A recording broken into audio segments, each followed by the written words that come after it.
મિત્રો આજે તારીખ થઈ 11/5/2026 ને આજે આપણે આવ્યા છીએ હળવદ તાલુકાના વાંટાવદર ગામે એટલે કે મયુરનગર ગામે। અહીંયા મયુરનગર ગામે રામદેવ પીરનું મંદિર જે છે એ નવું બાંધવામાં આવ્યું છે। આ નૂતન મંદિરની મૂર્તિ પ્રાણ પ્રતિષ્ઠા મહોત્સવનું 3 દિવસનું આયોજન કરવામાં આવ્યું છે।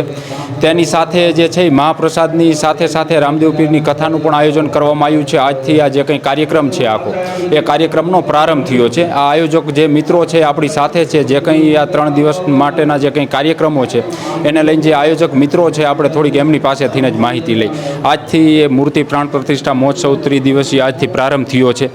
આજે કયા કાર્યક્રમો છે અને તેની સાથે આ 3 દિવસ દરમિયાન કયા કાર્યક્રમો યોજાવાના છે અને આ કાર્યક્રમો દરમિયાન જે કંઈ ધાર્મિક પ્રસંગો ઉજવવાના છે એને લઈને માહિતી આપજો। બોલીએ શ્રી રામદેવજી મહારાજની જય। સર્વપ્રથમ તો હું મારા જે પ્રાણ પ્રતિષ્ઠા મહોત્સવને આ હળવદ બ્રેકિંગના માધ્યમથી દર્શાવવા માટે અહીં વાંટાવદર ગામ અને મારા રામદેવ પીર મંદિર સુધી પહોંચેલ એ બદલ હું તમારો ખૂબ ખૂબ આભાર માનું છું। પ્રાણ પ્રતિષ્ઠાની વાત કરું તો મારું આ રામદેવ પીરનું નવનિર્મિત મંદિર જેની પ્રાણ પ્રતિષ્ઠા તારીખ 11/5/2026થી તે તારીખ 13/5/2026 સુધીની 30 દિવસીય પ્રાણ પ્રતિષ્ઠા હોય અને પ્રાણ પ્રતિષ્ઠા ઉપરાંત 3 દિવસની સત્સંગ સભા રાખેલ હોય। જે સત્સંગ સભામાં શ્રી રઘુવીરસિંહ હરિહર જે વક્તા તરીકે વ્યાસપીઠ ઉપર બિરાજમાન હોય, તેમજ તારીખ 11/5/2026 એટલે કે આજરોજ રાત્રિના 9 વાગ્યે ઉપલેટાથી કાનગોપી મંડળ આવવાનું હોય, તેમજ તારીખ 12/5/2026 એટલે કે આવતીકાલના રોજ એક ભવ્ય લોક ડાયરાનું આયોજન હોય, જેમાં કલાકારમાં દેવાયતભાઈ ખવડ, સાગરદાન ગઢવી, પરેશદાન ગઢવી, નિકુલદાન ગઢવી અને શિવરાજભાઈ વાડા આ તમામ કલાકારો લોક ડાયરામાં ઉપસ્થિત રહેનાર હોય। સાથોસાથ પ્રાણ પ્રતિષ્ઠા જે 3 દિવસની છે તેની વાત કરીએ તો આપ જોઈ રહ્યા છો હાલમાં યજ્ઞશાળામાં પ્રાણ પ્રતિષ્ઠાના હવન ચાલુ છે। તે પછી આવતીકાલનું જણાવીએ તો આવતીકાલ બપોર પછી 12/5/2026ના રોજ સમગ્ર ગામમાં ભવ્ય નગર યાત્રા નીકળશે। તેનો પણ ભક્તો બોડી સંખ્યામાં લાભ લે એવી વિનંતી તથા પ્રાણ પ્રતિષ્ઠામાં 3 દિવસ બપોરના મહાપ્રસાદનું આયોજન કરેલ હોય તો હળવદ તાલુકાના તમામ ભાવિ ભક્તોને અહીંથી હું આપના હળવદ બ્રેકિંગના માધ્યમથી જાહેરમાં આમંત્રણ આપું છું કે 3 દિવસ આ સત્સંગ સભા, પ્રાણ પ્રતિષ્ઠા તથા મહાપ્રસાદના ભરપૂર લાભ લે એવી વાંટાવદર ગામ અને વાંટાવદર રામા મંડળ વતી તમામને જાહેરમાં આમંત્રણ આપું છું।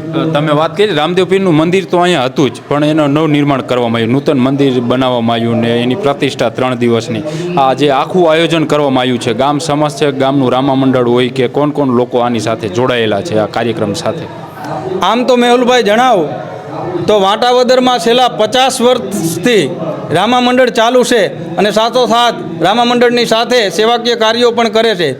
અગાઉ અમારું જે જૂનું મંડળ હતું એને જે જૂનું મંદિર બનાવેલ હતું અને એ મંદિરમાં અમારું આ નવું મંડળ હોય જે છેલ્લા 25 વર્ષથી ચાલુ છે તેને પ્રાણ પ્રતિષ્ઠા કરેલ હતી, રામદેવ પીર મહારાજની કથા કરેલ હતી।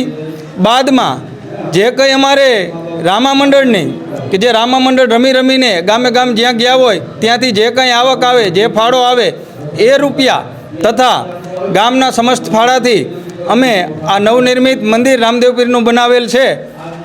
ઓકે, તો મિત્રો આજથી આખો જે કંઈ કાર્યક્રમ છે એ ચાલુ થયો છે। આજ તારીખ 11/5/2026 થઈ, આવતીકાલે 12/5/2026 છે, રાત્રિના 9:30 વાગે ગુજરાતના નામાંકિત કલાકારો દેવાયત ખવડથી માંડીને મોટાભાગના જે કંઈ કલાકારો છે તેઓ હાજર રહેવાના છે। સંતવાણીનો કાર્યક્રમ છે, પ્રતિષ્ઠા મહોત્સવ છે, સત્સંગ સભા છે, મહાપ્રસાદનું પણ આયોજન કરવામાં આવ્યું છે। એટલે આ ધાર્મિક કાર્યક્રમમાં મયુરનગર વાંટાવદરની સાથે સાથે હળવદ તાલુકાના જે લોકો છે એને પણ આ કાર્યક્રમમાં લાભ લેવા માટે થઈ અને ભાવભર્યું આમંત્રણ આપવામાં આવ્યું છે। આભાર મિત્રો। વાંટાવદરનો ટીમો એટલે અહીંયા કેટલાય સંતો મહંતો થઈ ગયા। એવી રીતે જ અમારે અહીંયા એક બાપુ હતા, એનું એક સપનું હતું, એ પાટે પૂજા કરતા હતા, એક ભવ્ય મંદિર બનશે એની આજ આશા પૂરી થઈ રહી છે શ્રી પ્રેમગીરી મહારાજની। એવા જ અમારા સંત શ્રી અત્યારે ઉગા મહારાજ પરવીણ પરી એ સારી સેવા આપતી રહ્યા છે, એના ધૂપ ધુવાણાથી આ મંદિર નિર્માણ થઈ રહ્યું છે। એમાં બધાએ લાખોપતિના દીકરા ઘાઘરી પહેરી લઈએ એવી પ્રત્યે લાગણી એવું અમારું રામા મંડળ નાનાથી મોટું એની સેવા અને એના સહકાર એ સિવાય આજુબાજુના ગામ અને અમારા ગામના દાતાઓ નાનાથી મોટા બધાનો સાથ સહકારથી ભવ્ય રામ મંદિર અને ભૂમિ જેવી તેવી ન ગણાય કે એના અસંખ્ય દીકરા દીધેલા હોય, નાના મોટા કામ થઈ ગયા હોય, દંડવટ કરતા આવે અને આ મંડળ પણ વરોવર એકવાર છેડ અહીંયાથી રણુજા લગી પદયાત્રા કરે છે એટલે શ્રદ્ધાનો કોઈ પાર નથી. બીજી એક વાત કંઈક રામદેવરા એટલે રાજસ્થાનમાં જે રામદેવ પીરનું મંદિર છે ત્યાંથી જ્યોત લાવવામાં આવી ગઈકાલે. અરે અમારી એવી એક આશા હતી, અમે છેલ્લા 5 વર્ષથી અમારા ગામનો સંઘ તો જાય જ છે, 5 વર્ષથી આ મંડળના 1-2 સભ્ય કે 5 સભ્ય અમે રામદેવડા અહીંયાથી રાજસ્થાન હાલીને જાય છીએ. પણ અમારી એક એવી પણ આશા હતી કે અહીંયાથી જીવન જ્યોત લાવી અને આ પ્રતિષ્ઠામાં એનાથી જ દીવડો પ્રગટાવી એ જ્યોત પણ કાલ ગામમાં ભવ્ય સ્વાગતથી હામૈયા કર્યા ઢોલ નગાડા સાથે અને એનું પણ અમે આગમન કરી અને અખંડ દીવો અહીંયા બાજુમાં અમારી બાપુની દેડી છે અહીંયા જ્યોત બળી રહી છે અને એના અમારા અહોભાગ્ય જ્યાં લગી ચાલતી રહે ત્યાં લગી અમે જલાવશું અને આસ્થાનો આ રામાપીરના ગુણગાન ગાઈશું.